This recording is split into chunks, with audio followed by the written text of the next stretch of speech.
tidak kelihatan. Dimohon untuk duduk siap. Sok, caralik.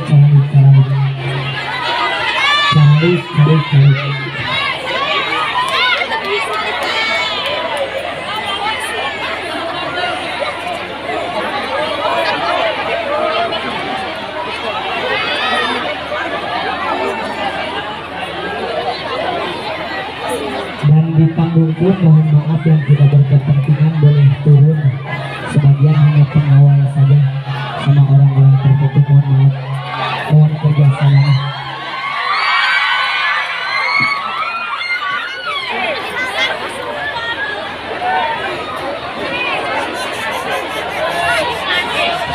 Dimohon untuk tenang.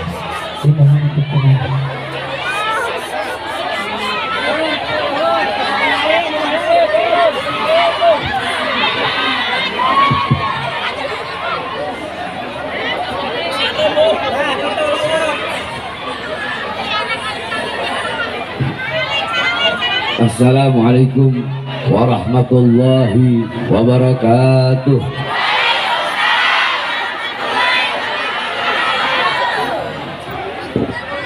Alhamdulillahil qawi sultanuh, al-wadihil burhanuh, al-mabsut fil wujud karamuhu wa ihsanuh.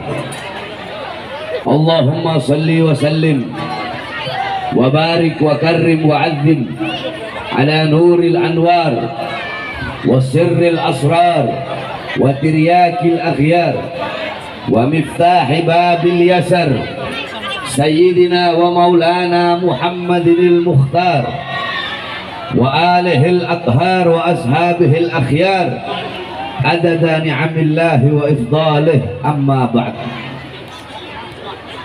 Yang saya cintai, yang saya muliakan, para alim ulama, para habaib, para kiai, para asatid, para tokoh masyarakat, para aparat pemerintah, wabil khusus pimpinan pondok pesantren An-Nuriyatus Salam Al-Ustadz Endang beserta seluruh keluarga besar pondok pesantrennya, seluruh murid-muridnya, Yang saya cinta, yang saya muliakan, segenap panitia peringatan Maulid Nabi besar Muhammad, sekaligus milad Pondok Pesantren An-Nuriyatus Salam yang ke-27, beserta seluruh hadirin hadirat, bapak-bapak, ibu-ibu, khususnya para pemuda-pemudi umat baginda Nabi besar Muhammad yang selalu dimuliakan oleh Allah Subhanahu wa taala. Saudara-saudara, sebelum saya mulai, saya harapkan kepada seluruh hadirin, khususnya ibu-ibu, tolong jangan ada yang ribut. Kalau ibu-ibu ribut, saya pulang sekarang. Tolong jangan ribut, saya tidak akan lama karena saya dalam keadaan tidak sehat. Saya hanya akan menyampaikan sedikit saja. Jadi tolong pasang kedua telinga, pasang hati, dan dengarkan sedikit nasihat yang akan saya sampaikan, walaupun sedikit, insya Allah bermanfaat. Bapak-bapak, ibu-ibu sekalian yang dimuliakan oleh Allah Subhanahu wa taala, kita duduk pada pagi hari yang mulia ini. Kita duduk di majelis yang penuh dengan kemuliaan, yang penuh dengan keutamaan. Saudara-saudara, majelis seperti ini, perkumpulan kita pada pagi hari yang mulia ini, inilah majelis-majelis dan perkumpulan peninggalan baginda Nabi besar Muhammad. Ibu-ibu jikalau ingin lihat, bapak-bapak, ibu-ibu pengen lihat seperti apa perkumpulan baginda Nabi besar Muhammad, maka perkumpulan Nabi Muhammad seperti berkumpulnya kita duduk di majelis ini. Sebab Nabi Muhammad SAW, beliau tidak mewariskan harta, pangkat, jabatan, tahta, kekuasaan, dinar, dirham. Bukan itu warisan Nabi Muhammad. Warisan Nabi Muhammad majlis-majlis ilmu, majlis-majlis zikir, majlis-majlis salawat, para ulama, para ustadz, para kiai, orang-orang soleh, para habaib.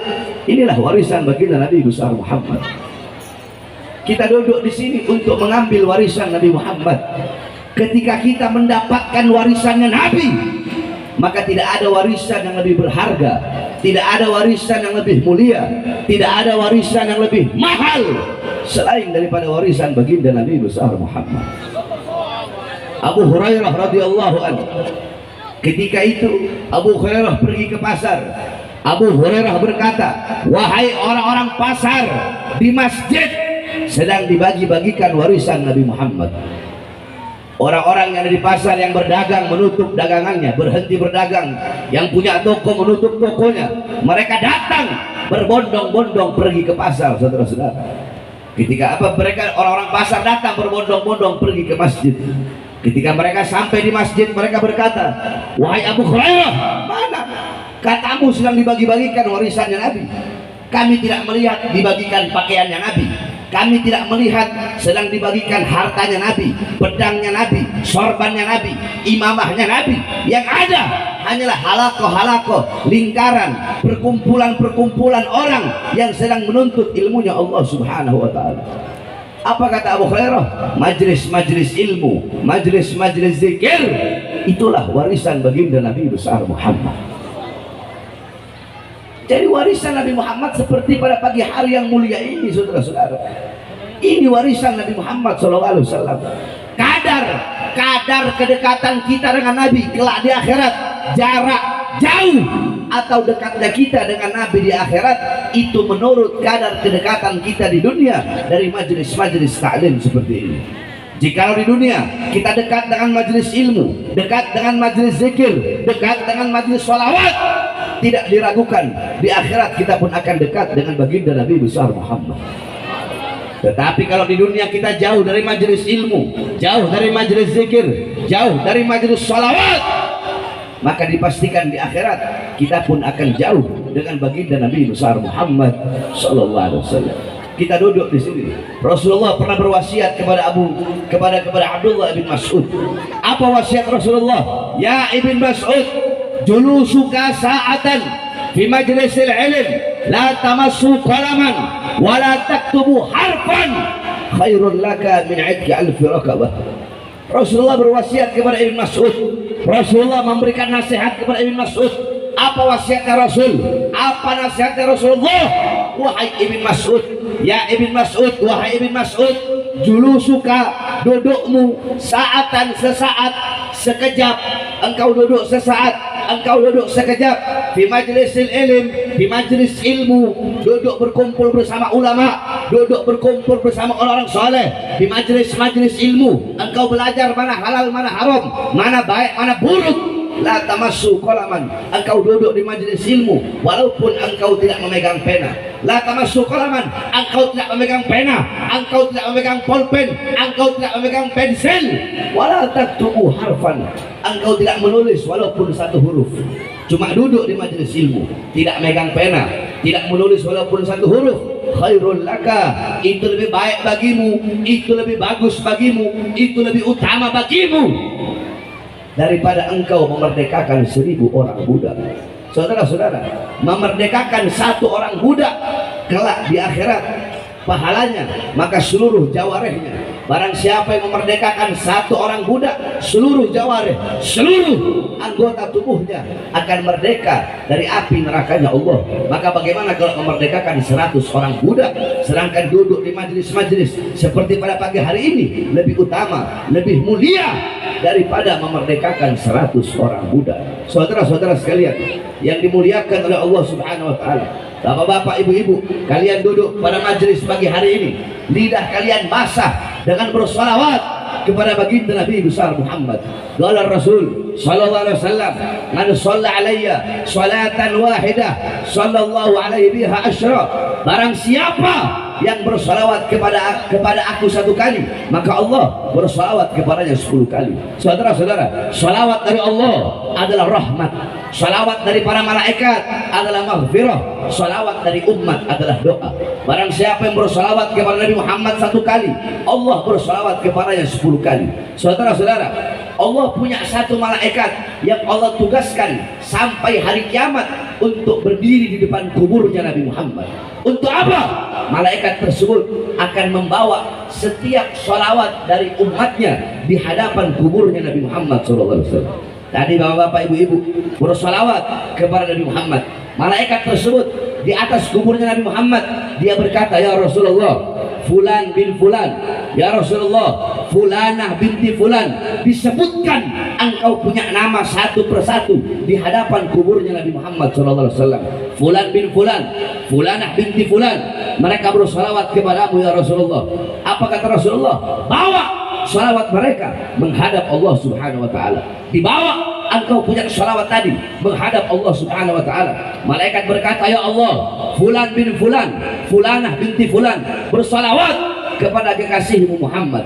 Apa kata Allah Subhanahu wa taala? Akan aku ciptakan dari setiap 1 huruf dari salawat yang mereka baca. Dari setiap 1 huruf kita bersalawat, ya Rabbi sholli ala Muhammad, ya Rabbi, ya 1 huruf, alif 1 huruf, ra 1 huruf, ba 1 huruf, ya 1 huruf. Ya Rabbi aja udah 5 huruf.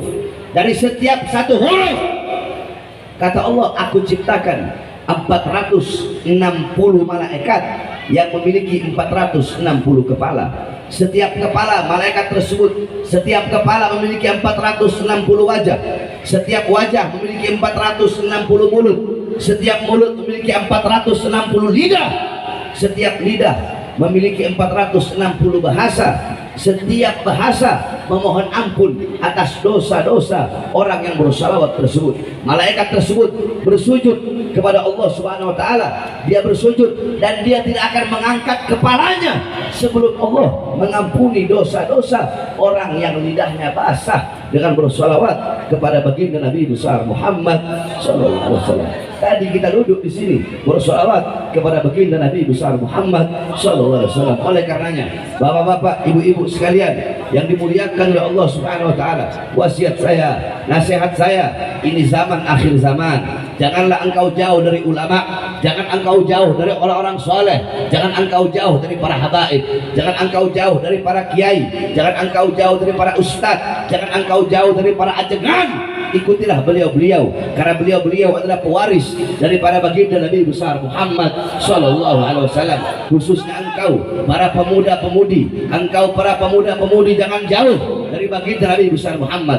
Jadilah engkau pemuda-pemudi baginda Nabi besar Muhammad, pemuda-pemudi yang memperjuangkan agama Nabi Muhammad, pemuda-pemudi yang menegakkan ajaran Nabi Muhammad, pemuda-pemudi yang selalu mengibarkan panji-panji Nabi Muhammad sallallahu alaihi wasallam. Di sini banyak para ibu-ibu. Saya wasiatkan kepada kalian, wahai kalian para ibu-ibu, engkau adalah madrasatul ula, muallimah, mudarrisah, muaddibah lil abna. Kalian adalah madrasah pertama, guru pertama, ustadz pertama, kiai pertama, pondok pesantren pertama, sekolah pertama bagi putra putri kalian adalah kalian sebagai seorang ibu. Bukankah dalam Al-Quran Allah berfirman, nisa'ukum harsul lakum, wanita-wanita kalian adalah ladang bagi kalian, kami laki-laki yang bercocok tanam, kalian para perempuan adalah ladangnya. Jikalau para laki-laki bercocok tanam di ladang yang baik, maka hasilnya bakal baik. Tetapi kalau laki-laki bercocok tanam di ladang yang rusak, di ladang yang kering kerontang, maka hasilnya pun bakal rusak. Ibu-ibu, kalian adalah guru pertama. Baik buruknya anak tergantung daripada ibunya. Kalau ibunya solehah, alimah, abidah, zahidah, wari'ah, maka anak-anaknya akan menjadi anak-anak yang soleh dan soleha, alim dan alimah, abid dan abidah. Ibu-ibu sekalian, coba engkau lihat Hadramut. Hadramut melahirkan para ulama, Hadramut melahirkan para aulia, Hadramut melahirkan orang-orang soleh, wali songo yang datang bawa Islam ke Indonesia. Itu para wali songo berasal dari Hadramut. Kenapa?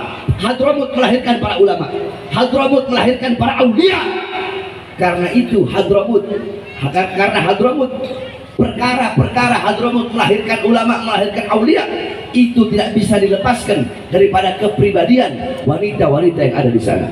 Ibu-ibu mau tahu bagaimana perempuan-perempuan yang ada di Hadramut, wanita-wanita yang ada di Hadramut, seumur hidup mereka keluar rumah cuma 3 kali, ibu-ibu. Seumur hidup keluar rumah cuma 3 kali. Pertama, ketika mereka masih kecil, keluar bersama bapaknya. Kedua, ketika mereka menikah, keluar dari rumah orang tuanya menuju rumah suaminya. Ketiga, ketika mereka mati, keluar dari rumahnya menuju diantar ke kuburnya. Perempuan-perempuan di Hadramut melahirkan para ulama. Anak-anak kecil di Hadramut umur 7 tahun hafal Quran, umur 9 tahun hafal Minhajut Talibin Al-Imam An-Nawawi. Bahkan para pedagang-pedagang yang ada di Hadramut, yang jualan ikan, yang jualan gandum, yang jualan roti di pasar-pasar, seluruh pedagang yang ada di pasar, mereka nggak boleh dagang kalau belum hatam 3 kali kitab Minhaj Al-Imam An-Nawawi. Pertanyaannya, kenapa bisa begitu luar biasa anak-anak yang ada di Hadramut? Itu tidak terlepas dari kepribadian ibunya. Ibu mau tahu, dulu di Hadramut ada seorang wanita, Syekhah Al-Amudi. Wanita tersebut pernah mensyarahkan kitab Minhaj Al-Imam An-Nawawi. Ketika beliau mensyarahkan kitab Minhaj, di akhir syarahnya beliau memberikan ta'liq, memberikan komentar yang isinya, tolong dikasih maaf, tolong dikasih uzur kalau ada kata-kata yang salah, karena aku mensyarahkan ini kitab dalam keadaan menyusui anak-anakku. Coba ibu-ibu lihat, perempuan di Hadramut, mereka lagi nyusuin anak sambil mensyarahkan kitab Minhaj. Nggak heran anak-anaknya umur 7 tahun sudah hatam kitab Minhaj.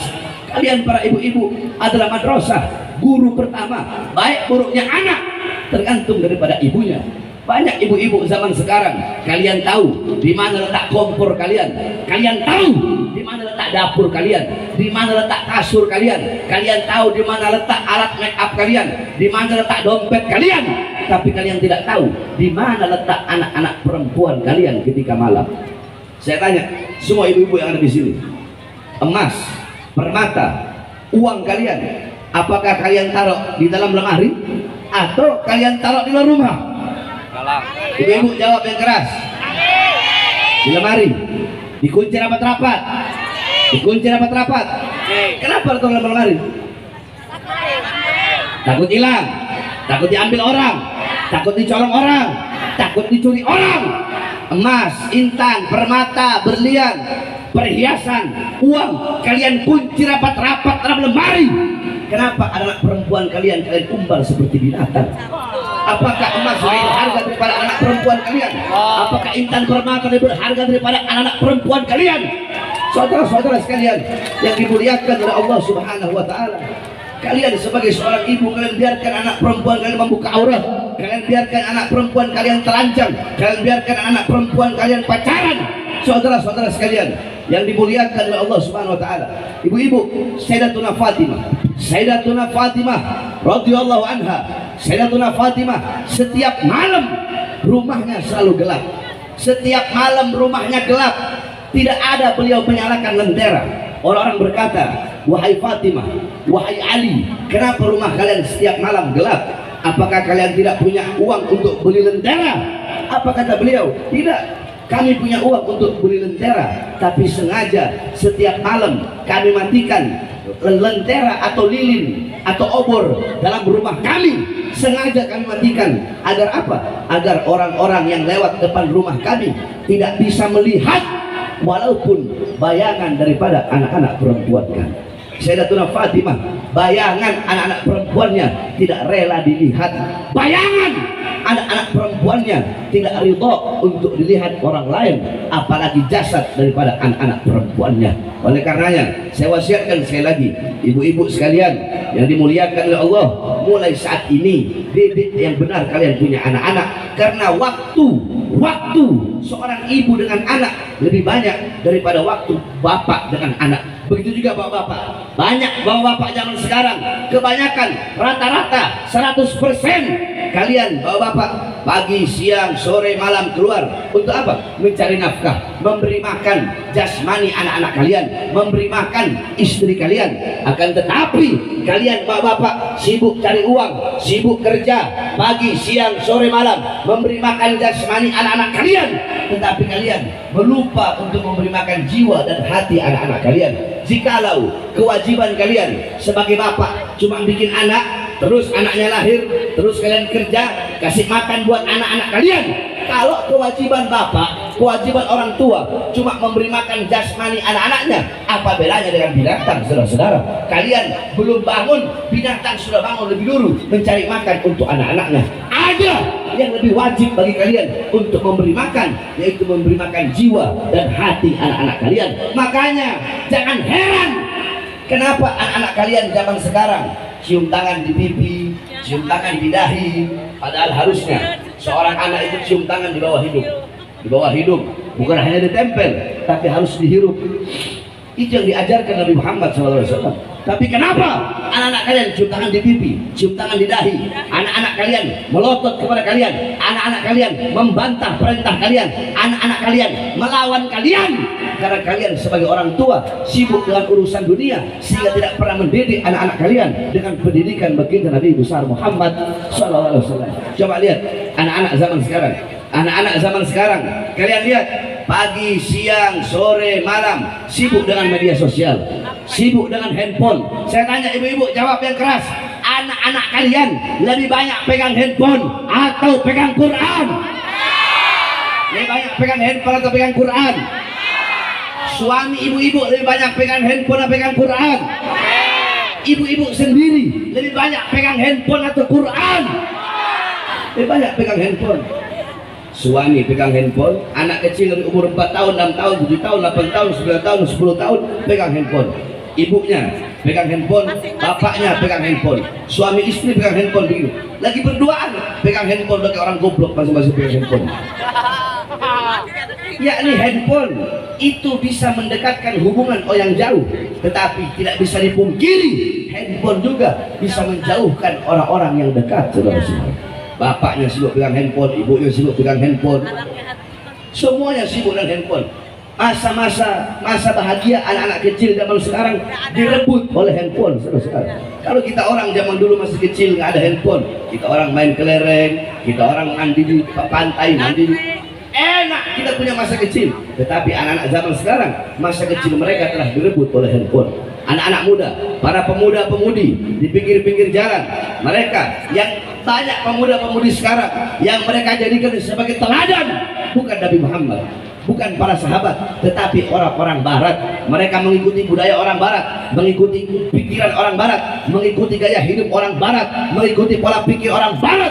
mereka memakai pakaian-pakaian orang barat, meninggalkan pakaian baginda Nabi besar Muhammad sallallahu alaihi wasallam. Perkara ini telah Nabi Muhammad sampaikan 1400 tahun yang lalu. Makanya kami tidak heran kenapa banyak anak-anak muda sekarang melenceng, bermaksiat, berbuat dosa.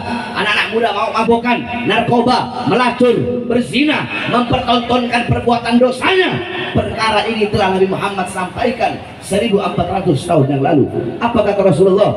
La tattabi'unna sanana aw sunanal ladzina min qablikum shibran bi shibrin wa dira'an bi dira'in hatta law dakhalu fi hujrid dhab lattaba'tumuhum. Qulna ya Rasulullah al-yahud wa nasara. Qala faman. Kata Rasulullah, sungguh wahai para sahabatku, nanti akan ada umat setelah kalian, mereka akan mengikuti umat-umat terdahulu sebelum kalian. Mereka akan mengikuti umat-umat terdahulu. Umat-umat terdahulu mabok-mabokan, mereka mabok-mabokan. Umat-umat terdahulu berbuat dosa, mereka ikut berbuat dosa. Umat-umat terdahulu berzina, melacur, mereka berzina, mereka melacur. Apapun yang dilakukan oleh umat-umat terdahulu, mereka mengikutinya. Kemudian para sahabat berkata, ya Rasulullah, apakah umat-umat terdahulu yang diikuti oleh umat setelah kami adalah al-Yahud wa Nasara, orang-orang Yahudi, orang-orang Nasrani? Qala faman. Kata Rasulullah, siapa lagi kalau bukan Yahudi? Siapa lagi kalau bukan orang-orang Nasrani? Coba engkau lihat, yang paling banyak merayakan hari raya orang Yahudi, hari raya orang Nasrani, perayaan-perayaan mereka, hari-hari besar mereka, Natal, Tahun Baru, Valentine. Di Indonesia yang paling banyak merayakan bukan orang Kristen, bukan orang Buddha, bukan orang Hindu. Yang paling banyak merayakan abnaul muslimin, putra-putri Islam kita yang paling banyak merayakan, yang paling banyak mabok-mabokan, yang paling banyak berzina, yang paling banyak melacur. Bukan orang-orang kafir, bukan Kristen, bukan Buddha, bukan Hindu, tetapi abnaul muslimin, putra-putri Islam kita yang paling banyak rusak karena kita sebagai orang tua lalai dalam mendidik anak-anak kita dengan pendidikan baginda Nabi besar Muhammad SAW. Mereka mengikuti budaya orang barat, orang-orang barat homo, anak-anak kita ikuti. Mereka ikuti homo, orang-orang barat lesbi, mereka ikuti lesbi. Saudara-saudara, saya mendengar kabar di Garut udah ada sekitar 10.000 lebih LGBT yang ada di Garut, saudara-saudara. Kenapa? Garut banyak pondok-pondok pesantren, Garut banyak masjid, Garut banyak ulama, Garut banyak para kiai.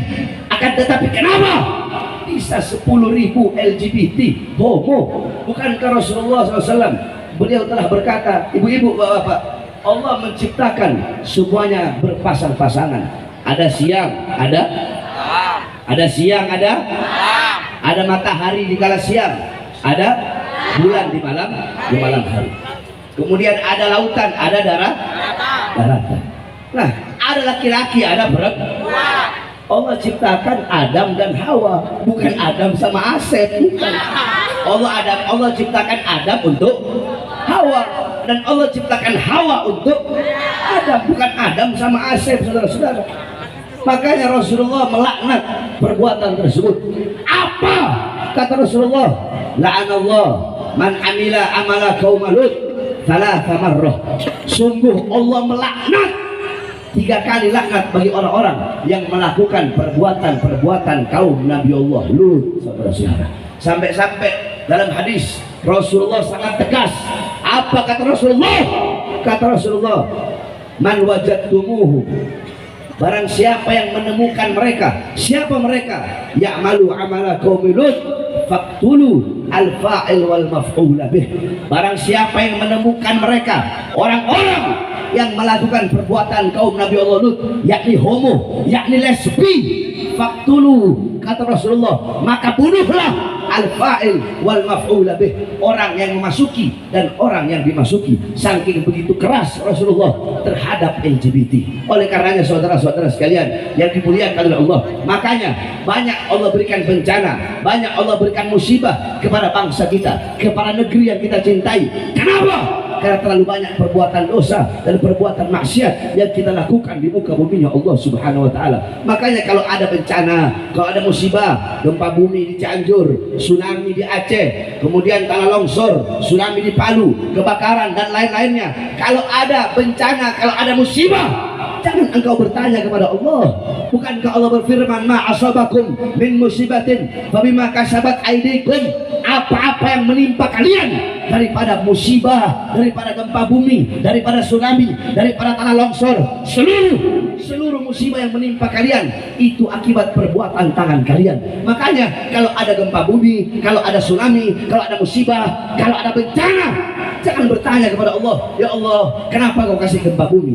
Ya Allah, kenapa kau kasih bencana? Kau kasih tsunami? Kenapa air laut engkau tumpahkan ke muka bumi? Ya Allah, ya Allah, kenapa bumi engkau goyang? Jangan bertanya kepada Allah, tapi tanyakan kepada diri kita masing-masing. Tanyakan kepada orang tua kita, tanyakan kepada putra-putri kita, tanyakan kepada para guru-guru agama, tanyakan kepada para ustadz, tanyakan kepada para kiai, tanyakan kepada para habaib, tanyakan kepada para ulama-ulama, tanyakan kepada takmir-takmir masjid, tanyakan kepada pendiri-pendiri dan pemimpin pondok-pondok pesantren, tanyakan kepada para pemimpin-pemimpin majelis taklim, tanyakan juga kepada para pejabat, kepada para pemerintah, tanyakan kepada RT, RW, lurah, camat, bupati, wali kota, menteri, presiden, tanyakan kepada para ulama, tanyakan kepada para pejabat, para pemerintah, perbuatan dosa apa, perbuatan maksiat apa, perbuatan dosa apa, perbuatan maksiat apa yang mereka lakukan sehingga mengundang bencana dari Allah bagi bangsa, negara dan rakyat Indonesia. Saudara-saudara, tanyakan kepada para ulamanya, para ustadznya, para kiainya, para habibnya, tanya sama para ulama, maksiat apa yang mereka lakukan, ketaatan apa yang mereka tinggalkan. Tanyakan kepada para ulama, kenapa ulamanya jadi ulama-ulama penjilat, kenapa ulamanya jadi ulama-ulama penjilat pejabat, jadi ulama penjilat pemerintah, kenapa ulama-ulamanya menghalalkan yang haram, mengharamkan yang halal, kenapa para ulama-ulamanya menjual ayat-ayat Allah demi kepentingan perutnya, kenapa para ulama-ulamanya menukar kehidupan akhiratnya demi kehidupan dunianya, kenapa para ulama-ulama menjadi kera-kera bersorban. Tanyakan kepada para pejabat, tanyakan kepada para pemerintah, tanyakan berapa banyak maksiat yang mereka lakukan, berapa banyak harta rakyat yang mereka korupsi, berapa banyak uang rakyat yang mereka curi.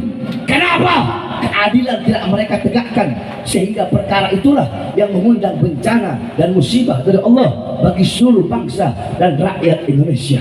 Oleh karenanya saudara-saudara, saya wasiatkan kepada kalian para pemuda-pemudi Islam, tegakkan kebenaran, tegakkan keadilan, jangan pernah tunduk kepada kezaliman, jangan pernah tunduk kepada kemungkaran, jangan pernah tunduk kepada kemaksiatan, jangan pernah tunduk kepada ketidakadilan.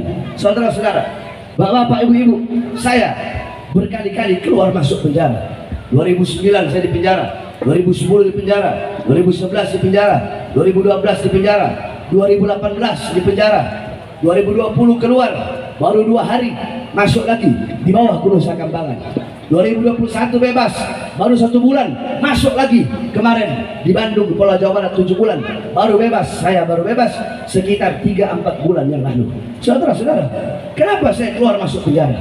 Bahkan tahun 2018 saya masuk, 2020 saya keluar, ibu-ibu, baru 2 hari, baru 2 hari saya bebas. Saya udah masuk, dibawa ke Nusa Kambangan sana, di borgol saya punya tangan, di borgol saya punya perut, dan di borgol saya punya kaki. Pertanyaannya, di borgol tangan saya, di borgol perut saya, di borgol kaki saya, apakah saya seorang penjahat besar? Apakah saya seorang bandar narkoba? Apakah saya seorang pelacur? Apakah saya makan uang rakyat? Apakah saya makan harta rakyat? Apakah saya menjual aset negara? Ibu-ibu mau tahu kenapa saya ditahan dibawa ke Nusa Kambangan? Baru 2 hari saya bebas. Katanya ceramah saya provokasi, katanya ceramah saya ceramah meresahkan masyarakat. Pertanyaannya, apa isi ceramah saya yang katanya meresahkan masyarakat? Pertanyaannya, apa isi ceramah saya yang katanya memprovokasi?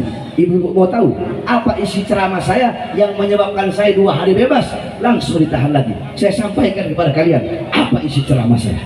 Saya baru bebas siang saya bebas, habis maghrib langsung saya ceramah. Padahal saya tahu kalau saya ceramah risikonya saya bakal ditahan lagi, saya bakal dipenjara. Tetapi saya telan itu risiko mentah-mentah, saudara-saudara. Apa isi ceramah saya? Waktu itu lagi awal-awal corona, awal-awal covid, semua lagi PSBB. Ketika itu saya ceramah, saya pegang mic di hadapan puluhan ribu umat. Apa yang saya sampaikan? Saya sampaikan, wahai presiden, wahai pejabat, wahai aparat, wahai pemerintah, kenapa rakyat dan masyarakat kalian kurung dalam rumah, tidak boleh keluar, tetapi tidak kalian beri mereka makan, tidak kalian beri mereka minum, tidak kalian butuhi kebutuhan pokok mereka? Wahai para pemerintah, wahai para pejabat, mal-mal besar, perusahaan-perusahaan besar milik asing tetap buka di masa pandemi corona, tetapi warung-warung kecil milik pribumi, kenapa kalian tutup? Wahai para pejabat, wahai para aparat, wahai pemerintah, berapa banyak anak-anak muda Indonesia, berapa banyak masyarakat dan rakyat Indonesia pengangguran, tidak punya kerjaan, tetapi tenaga kerja terus kalian kirim dari Cina ke daerah Sulawesi Tenggara. Saudara-saudara, itu ceramah dianggap memprovokasi, itu ceramah dianggap meresahkan. Saya tanya, masuk akal apa tidak ceramah itu? Ceramah itu dianggap meresahkan, masuk akal tidak? Saya tanya, di sini masyarakat semua, masyarakat kan, rakyat kan? Saya tanya, wahai masyarakat yang ada di sini, wahai rakyat yang ada di sini, ceramah tadi saya itu siapa yang saya bela? Diri saya atau rakyat? Siapa yang saya bela? Siapa yang saya bela? Siapa yang saya bela? Yang saya bela rakyat yang susah, rakyat yang menderita, rakyat yang kelaparan, rakyat yang menderita. Saudara-saudara, saya Pak Harvey Alden Smith bersumpah demi Allah, di penjara hanyalah risiko yang kecil. Jangankan di penjara, saudara-saudara, jangankan diborgol tangan saya, perut saya, kaki saya, demi bangsa, demi agama, demi rakyat Indonesia. Jangankan hanya di penjara, nyawa saya, jiwa saya, darah saya murah harganya untuk tumpah, saudara. Saya tidak akan pernah kapok, saya tidak akan pernah capek, saya tidak akan pernah lelah untuk menyampaikan kebenaran dan menegakkan keadilan. Walaupun lidah saya harus dipotong, walaupun saya harus diracun, walaupun saya harus mati terbunuh, tidak ada masalah, saudara-saudara. Kami para habaib, kami para anak cucu Rasulullah, jiwa kami adalah jiwa pejuang. Dalam tubuh kami mengalir darah-darah kesucian, darah-darah para pejuang, darah-darah pemberani mengalir dalam tubuh kami. Kakek-kakek kami sudah biasa dibunuh, saudara-saudara. Kami punya kakek Sayyidina Ali bin Abi Thalib, beliau mati dibunuh, ditikam dari belakang ketika beliau sedang sholat, wafat terbunuh. Kami punya kakek Sayyidina Hasan, mati diracun sampai isi perutnya keluar dari mulutnya. Kami punya kakek Sayyidina Husain, dipenggal kepalanya, terpisah kepala dengan jasadnya. Kenapa beliau-beliau mati? Kenapa kakek-kakek kami dibunuh? Karena beliau-beliau yang berada di barisan paling depan untuk melawan kezaliman para pemerintah, saudara-saudara. Nah, darah-darah beliau mengalir di dalam tubuh kami sehingga kami tidak akan pernah mundur walaupun satu langkah. Saudara-saudara, saya Bahar bin Smith, saya sampaikan kepada mereka, para pengkhianat bangsa. Hei kalian, para pengkhianat bangsa, kalian yang suka menyengsarakan rakyat, yang suka menyusahkan rakyat, kalian bisa memenjarakan jasad saya, kalian bisa memborgol tangan saya, memborgol perut saya, memborgol kaki saya, kalian bisa memisahkan saya dengan keluarga, anak, istri dan murid-murid saya, kalian bisa memenjarakan kedua mata saya daripada melihat dunia luar. Demi Allah, kalian bisa penjarakan jasad saya, kalian bisa penjarakan badan saya, tetapi suara-suara kebenaran, suara-suara keadilan yang saya sampaikan demi Allah tidak akan pernah bisa kalian bungkam dan kalian padamkan serta kalian penjarakan sampai akhir zaman. Oleh karenanya kalian para pemuda-pemudi Islam, kalian adalah penerus bangsa, kalian adalah generasi-generasi ke depan. Baik buruknya bangsa, selamat kalau tidaknya negara ke depan berada di tangan kalian, wahai para pemuda-pemudi Islam. Maka jadilah kalian pemuda-pemudi yang berani. Ini pondok pesantren, kalian para santri adalah benteng Ahlus Sunnah wal Jamaah.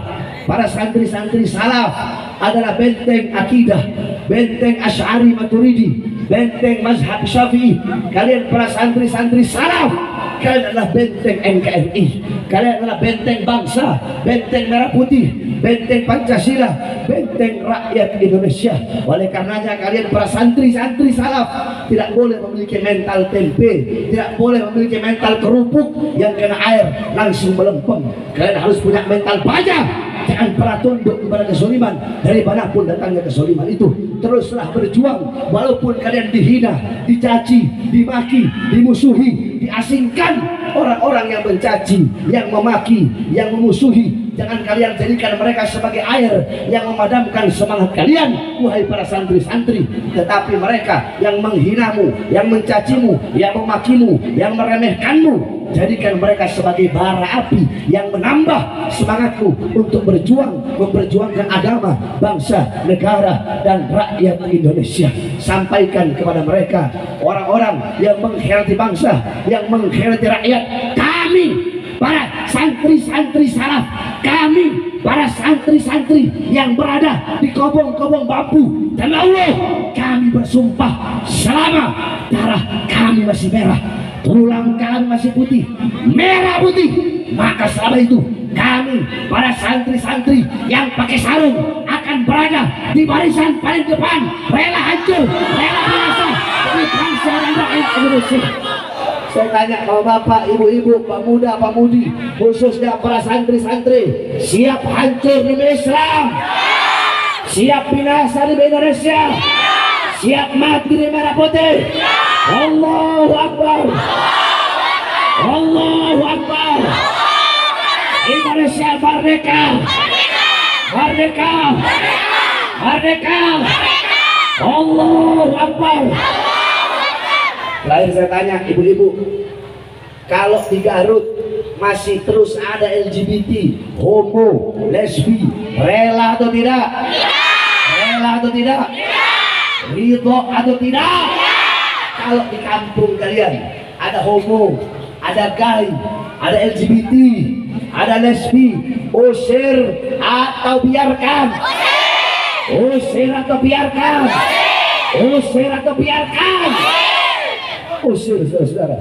Jangan sampai hanya karena congor-congor yang lesbian, jangan sampai hanya beberapa ekor orang yang homo, yang lesbi, gara-gara mereka mengundang balak dan bencana, sehingga kalau bencana turun bukan hanya mereka yang kena, semua bayi-bayi yang tidak berdosa juga ikut kena. Betul?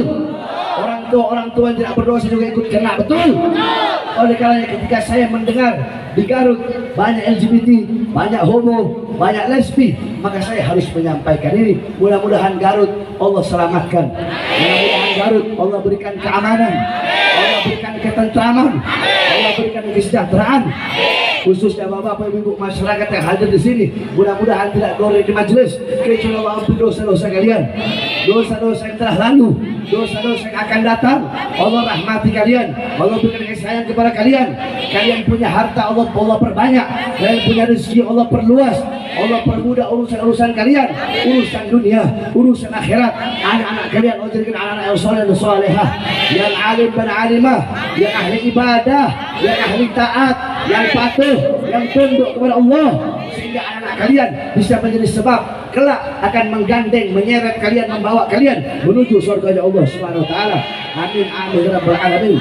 Rabbi farfa'i barakatihim wa ahlil husna bi hurmatihim wa aminna fi tariqatihim wa ma'afati minal fitani Bismillah babuna, tabarak hidayatuna, yasin sakfuna, kaf hayain sad kifayatuna, hamim ain sin kaf himayatuna. فسيكفيكهم الله السميع العليم فسيكفيكهم الله السميع العليم فسيكفيكهم الله السميع العليم وصلى الله على سيدنا محمد وعلى اله وصحبه وبارك وسلم والحمد لله رب العالمين. Ibu jujur ya, saya urusan gondrong apa pendek?